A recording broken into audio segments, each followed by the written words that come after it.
अगली सुबह फिर से डॉक्टर अमित के घर जाने का डिसीजन ले लिया।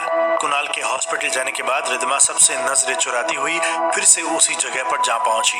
रिद्धिमा की नजरें फिर से वहां पर कुछ तलाश करने की कोशिश कर रही थी, कोई ऐसा सबूत या फिर कोई ऐसी चीज जो रिद्धिमा को वहां का सच बता सके। आप फिर से आ गई? बार बार क्यों आती है मेरे घर में?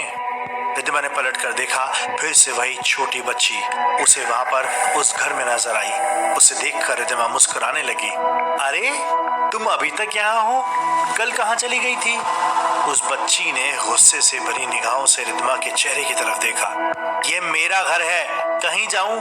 आप क्यों आती हैं यहाँ बार बार? रिद्धिमा जैसे ही उस बच्ची के करीब जाने की कोशिश करती, वह दूर भागकर खड़ी हो जाती। रिद्धिमा को समझ नहीं आ रहा था वह बच्ची से कैसे बात करे। लेकिन मेरी बात तो सुनो बेटा, कुछ तो बताओ ना अपनी माँ के बारे में, उनका नाम क्या था? उस लड़की के हाथ में फिर से कोयले का टुकड़ा था और अब भी वह लगातार कोयले के छोटे से टुकड़े से जमीन पर आड़ी टेढ़ी तस्वीरें बना रही थी। जैसे ही रिद्धिमा ने उससे सवाल किया, उस लड़की ने अपने हाथ से एक तरफ इशारा किया। रिद्धिमा ने जब उस तरफ देखा तो उसे उस घर का बाथरूम नजर आया। रिद्धिमा ने हैरान होते हुए पूछा, क्या है वहां पर? लेकिन उस छोटी लड़की ने कोई जवाब नहीं दिया। वो बस लगातार उस बाथरूम की तरफ इशारा कर रही थी। धीरे धीरे कदमों से चलकर रिद्धिमा बाथरूम की तरफ जाने लगी, लेकिन वहां पर कुछ भी अजीब नहीं था, सब कुछ एकदम नॉर्मल था। रिद्धिमा की नजरें जैसे ही बाथरूम में लगे एक बड़े से मिरर से टकराई, वहां पर एक चेहरा उसे नजर आया। वह चेहरा किसी औरत का था। उसकी आंखें लाल रंग की थी, लग रहा था जैसे वह काफी तकलीफ में है। रिद्धिमा बुरी तरह घबरा गई। उस चेहरे से वो नजरें नहीं मिला पा रही थी। डर की वजह से रिद्धिमा कुछ कदम पीछे हटी और उसने जोर से आवाज देकर उस छोटी बच्ची को बुलाने की कोशिश की। यहाँ पर कोई है क्या? यही तुम्हारी माँ है? इससे पहले कि रिद्धिमा कुछ और कहती, उसे ऐसा लगा कि वो चेहरा आईने से बाहर निकलकर बाहर आ गया और रिद्धिमा के कानों में उसने धीरे से कहा, बचा लो मुझे, मैं बहुत तकलीफ में हूँ, मैं बाहर आना चाहती हूँ। पलक झपकते ही वो चेहरा आईने से गायब हो गया। रिद्धिमा परेशान होकर बाथरूम से निकल आई और फिर से उस छोटी लड़की को ढूंढने लगी, लेकिन उस घर में उस छोटी लड़की का कहीं नामो निशान नहीं था। ऐसा लग रहा था जैसे वहां पर कभी वो थी नहीं। फर्श पर लगे कोयले के निशान भी पूरी तरह साफ हो चुके थे। रिद्धिमा के लिए सारी बातें बुरी तरह डराने वाली थी। रिद्धिमा के माथे पर पसीना छलक आया। आखिर क्या है इस घर में ऐसा बेहद खौफनाक? मुझे यहाँ से जाना चाहिए, कहीं किसी ने मुझे कुछ नुकसान पहुंचाने की कोशिश की तो। लेकिन तभी रिद्धिमा को बाहर की तरफ से किसी के कदमों की आहट सुनाई दी। रिद्धिमा बुरी तरह से डर गई। आखिर कौन होगा यहाँ पर और क्या करने आया होगा? खुद को बचाने के लिए रिद्धिमा ने वहीं पास में रखा एक मोटा सा डंडा हाथ में उठा लिया।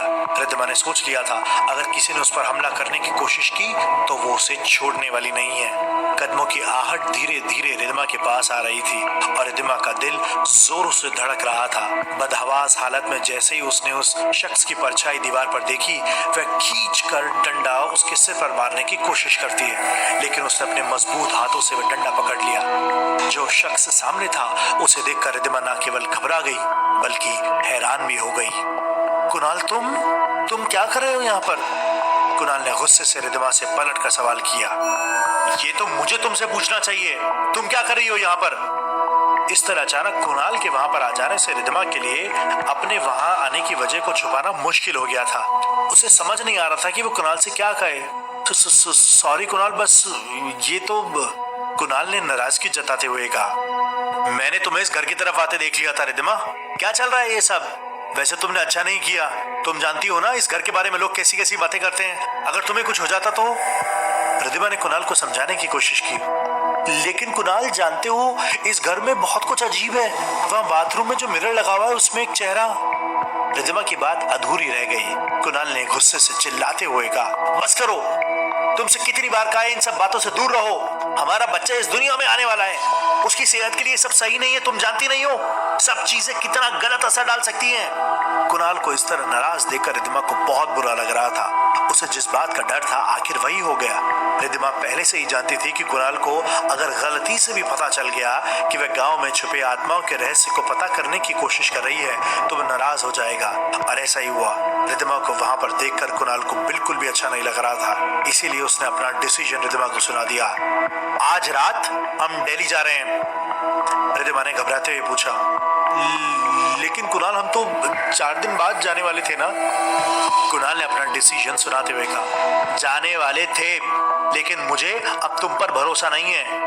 मैं तुम्हारी और अपने बच्चे की सेहत के लिए कोई कॉम्प्रोमाइज नहीं कर सकता हूँ। मैं तुम्हें हवेली छोड़ देता हूँ, तुम अपनी पैकिंग करो।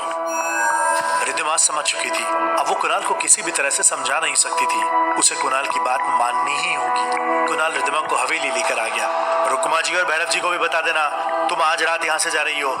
रिद्धिमा ने एक बार फिर से कोशिश की। कुणाल प्लीज, मैं प्रॉमिस करती हूँ, मैं कुछ नहीं करूंगी। हमें 4 दिन बाद चलना चाहिए ना। लेकिन कुणाल बहुत नाराज था। 4 दिन में क्या फर्क पड़ जाएगा रिद्धिमा, मैं कोई चांस नहीं लेना चाहता। तुम्हें आज मेरे साथ चलना ही होगा। कुणाल का बस इतना कहना था, अचानक से रिद्धिमा के मुंह से निकला, जिद बहुत कर रहा है छोरे, तारे को समझ नहीं आता, मैं नहीं जाना चाहती इस गांव से। कुणाल, जो कि दूसरी तरफ अपना चेहरा करके मोबाइल की स्क्रीन पर कुछ देखने में बिजी था, अचानक से रिद्धिमा की इस तरह की आवाज सुनकर चौंक गया। क्या क्या क्या क्या कहा तुमने? और तुम यहाँ गांव के लोगों की तरह कब से बात करने लग गई हो? रिद्धिमा ने आंखें बंद की और फिर वापस आंखें खोलकर कुणाल की तरफ देखते हुए पूछा, क्या हुआ कुणाल? क्या बात की मैंने? ठीक से तो बोल रही हूँ जैसे हमेशा बोलती हूँ। कुणाल रिद्धिमा के करीब आ गया। उसके चेहरे को बड़े ध्यान से देख रहा था। रिद्धिमा, तुमने अभी ठीक वैसे बात की जैसे इस गांव के लोग करते हैं। रुक्मा जी करती हैं, भैरव सिंह जी करती हैं। क्या हुआ है तुम्हें रिद्धिमा? इसलिए मैं नहीं चाहता हूँ कि तुम इन सब बातों में अपना दिमाग खराब करो। मुझे लगता है तुम पर किसी ने जादू कर दिया है। रिद्धिमा ने मुस्कुरा कर कहा, कुछ भी नहीं हुआ है कुणाल, सब कुछ ठीक है। बेकार में परेशान हो रहे हो तुम। मुझे यहाँ से ले जाना चाहते हो ना? ठीक है, हम चलते हैं। गांव से जाने से पहले कुणाल को हॉस्पिटल में अपना कुछ काम पूरा करना था और इसीलिए कुणाल ने रिद्धिमा को बताया कि वह कुछ देर के बाद लौट कर आएगा और उसके बाद वे दोनों वहां से चले जाएंगे। रिद्धिमा ने कुणाल से पूछा, लेकिन दोपहर हो गई है, हमें निकलने में देर नहीं हो जाएगी? कुणाल ने बताया, कोई बात नहीं, यहाँ से जोधपुर जाएंगे और वहां से रात की ट्रेन से दिल्ली। तुम चिंता मत करो, मैं सारा इंतजाम कर लूंगा, तुम्हें कोई प्रॉब्लम नहीं आएगी।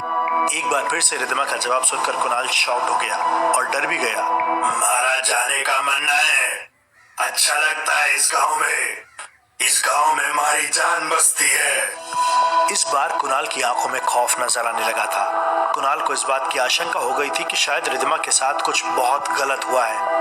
कुणाल अब 1 मिनट भी रिद्धिमा को उस गांव में रहने नहीं देना चाहता था। इस बार कुणाल ने रिद्धिमा को कुछ नहीं कहा, बस वह चुपचाप हॉस्पिटल के लिए घर से निकल गया। कुणाल के जाते ही रिद्धिमा अपना सामान पैक करने में बिजी हो गई। सामान पैक करते वक्त रिद्धिमा वही गाना गुनगुना रही थी जो अक्सर गांव की औरतें गाया करती थी, ठीक वैसे ही, उसी लैंग्वेज में और उसी लहजे में। रिद्धिमा की आवाज सुनकर लग रहा था जैसे गांव की ही कोई औरत गाना गुनगुना रही है। हाँ, वो बात अलग थी कि कुणाल वहां से चला गया था और रिद्धिमा का वो गाना सुनने वाला कोई नहीं था। कुछ लाइन गुनगुनाने के बाद रिद्धिमा ने अपने आप से कहा, छोरा, इतनी आसानी से ना जाऊंगी मैं इस गांव से। तेरे को क्या लगता है मुझे बोलेगा वैसा हो जाएगा? इतना भी आसान ना है। आखिर रिद्धिमा को क्या हुआ था? क्या वो सच में रिद्धिमा थी या कोई और रिद्धिमा के इस तरह गांव की औरतों की तरह बात करने के पीछे क्या राज छुपा हुआ था? क्या होगा कुणाल का अगला कदम? जानने के लिए सुनिए इस कहानी का अगला एपिसोड।